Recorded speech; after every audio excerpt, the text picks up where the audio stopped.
Olá, meus amores! E aí, como é que vocês estão? Tudo bem? Hoje a gente vai falar sobre reflexos ou nuances. Entender os reflexos ou nuances significa também entender parte da colorimetria, porque os reflexos tanto é importante para colorir, tanto para neutralizar tons indesejados.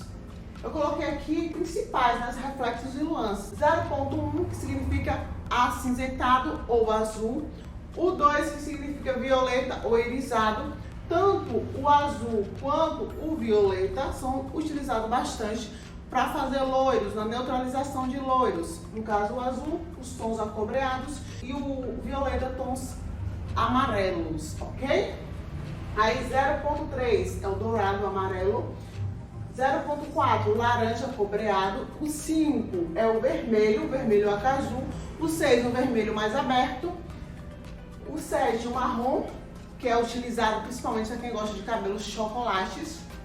E o mate, que é o 8. Agora tem que ter muito cuidado, porque o mate, às vezes, ele vem também com a nomenclatura 2, com o número 2, entendeu? Aí tem que prestar atenção bastante na nomenclatura, para não colocar o mate achando que vai colocar um irisado. E assim você deixar suas luzes ou seu loiro esverdeado.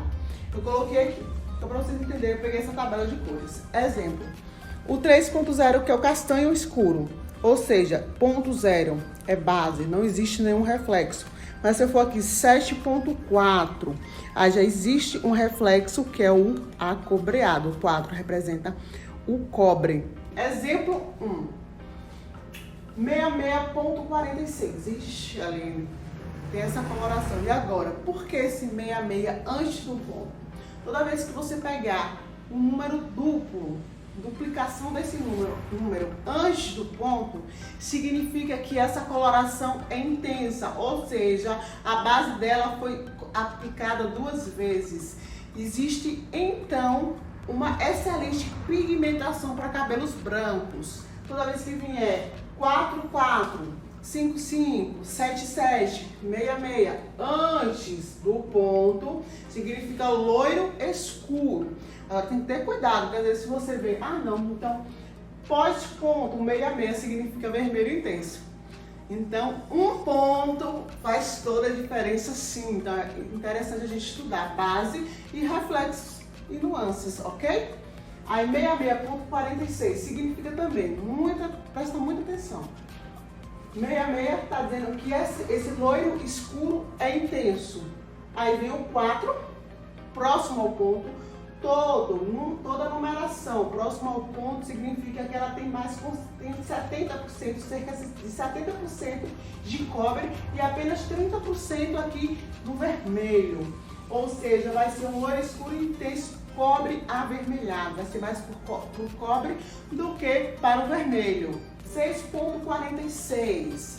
Nesse caso, se eu fosse fazer uma cobertura de fios brancos e utilizasse só essa coloração, não ia ter, porque a base dela não é suficiente, não tem pigmento suficiente para cobertura de brancos. Aí eu teria que acrescentar 6.0.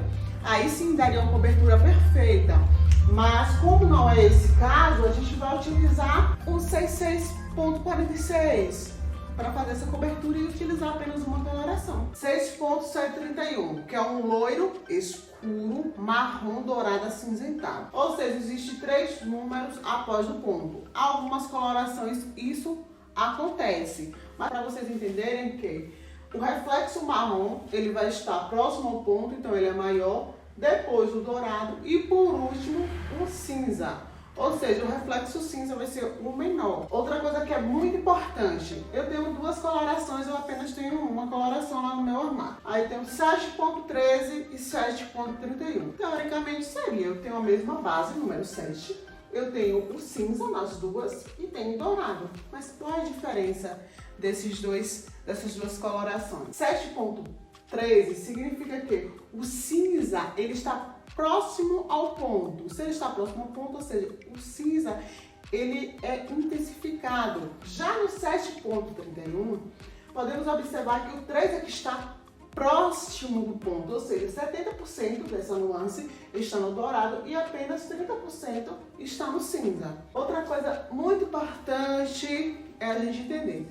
Eu estou lendo aqui. é um loiro médio, acinzentado, dourado. Ou um loiro médio, dourado, acinzentado. Só que a gente esquece de entender o que tem por trás deste 3 e desse 1. Nós sabemos que o 1 representa o quê? O azul. E o 3, que é o dourado, representa o amarelo. Azul com amarelo vai dar que cor? Verde. Ou seja, são tons matificantes. Esses tons matificantes vai deixar, tipo, antigamente as pessoas falavam bastante aquele loiro pastel, vamos dizer assim. Que ele fica um tom bem frio mesmo. Mas também vale ressaltar que esses tons, porque é mate, eles nem sempre são suficientes para neutralizar um vermelho, por exemplo. Às vezes você vai ter que utilizar um corretor verde mesmo e fazer uma remoção desse pigmento vermelho para daí então neutralizar. Então essa foi a dica de hoje. Espero que vocês tenham gostado. Curte aí, compartilha com as amigas e até mais. Beijo!